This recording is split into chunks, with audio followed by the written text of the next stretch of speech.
கர்த்தர் நல்லவர். ஆமென். 1 சாமுவேல் 30வது அதிகாரம் படித்து பார்ப்போம்.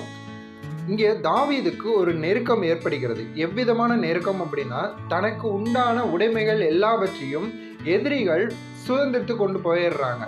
இப்படி நெருக்கப்படுகிற இந்த நேரத்துல தாவீதை குறித்து வேதம் சொல்லுகிறது, தாவீது தேவனுக்குள் தன்னை திடப்படுத்தி கொண்டான் அப்படின்னு. அதற்கப்புறம் தேவன் கிட்ட போய் தாவீது கேட்கும் பொழுது தேவன் சொல்லுகிறார், சகலத்தையும் திருப்பிக் கொள்வாய் அப்படின்னு. 4 மாதங்களை கடந்து 5வது மாதத்திற்குள்ளாக நம்ம பிரவேசிக்க போகிறோம். வேதத்துல 5 அப்படிங்கிறதுக்கு அர்த்தம் என்னன்னா கிருபைன்னு அர்த்தம். இந்த கிருபைக்குள்ளாக நம்ம கடந்து போகிற இந்த நாட்களிலும் கடந்த 4 மாதங்கள்ல நிறைய இழப்புகளை நம்ம சந்திக்க நேரிட்டு இருக்கோம். ஒரு சிலருக்கு பண இழப்புகள் ஏற்பட்டிருக்கலாம், உறவுகளை இழந்து போயிருக்கலாம், சரீரத்துல சுகத்தை இழந்து போயிருக்கலாம், சமாதானத்தை இழந்து போயிருக்கலாம்.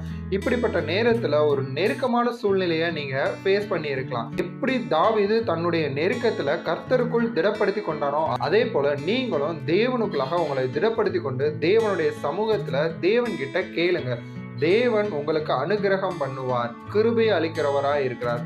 தாவீது எப்படி தான் இழந்து போனதை எல்லாவற்றையும் மீட்டு கொண்டானோ, அதே போல உங்களுடைய வாழ்க்கையிலும் இந்த 5வது மாதம், அதாவது கிருபையின் மாதத்துல நீங்க இழந்த அனைத்தையும் நீங்க திரும்ப பெற்றுக்கொள்ளும்படியாக தேவன் உங்க வாழ்க்கையில கிருபை பாராட்டுகிறவராய் இருக்கிறார்.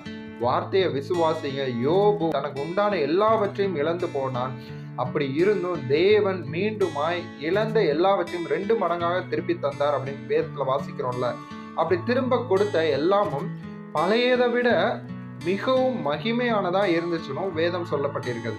நீங்க இந்த 4 மாதங்களோ இல்ல கடந்த வருடங்கள் முழுவதும் எவ்வளவு காரியங்களை இழந்து போனாலும் தேவனுக்குள்ளாக நீங்க திடப்படுத்திக் கொள்ளும் பொழுது தேவன் உங்கள் இழப்புகள் எல்லாவற்றையும் ஈடு செய்யும்படியாக உங்களை ஆசீர்வதிக்கிறவராய் இருக்கிறார். இந்த 5வது மாதம் நீங்கள் அனைத்தையும் சுதந்திரித்துக் கொள்கிற மாதமா இருக்கும். தேவனை விசுவாசிங்க. தேவனுக்குள்ளாக உங்களை திடப்படுத்திக் கொள்ளுங்க. தேவன் உங்கள் நெருக்கங்கள், உங்கள் இழப்புகள் எல்லாவற்றிலிருந்தும் உங்களை விடுவித்து உங்களை ஆசீர்வாதமாய் வாழ செய்ய அவர் வல்லமையுள்ளவராய் இருக்கிறார். கர்த்தர் உங்களை ஆசீர்வதிப்பாராக. ஆமென்.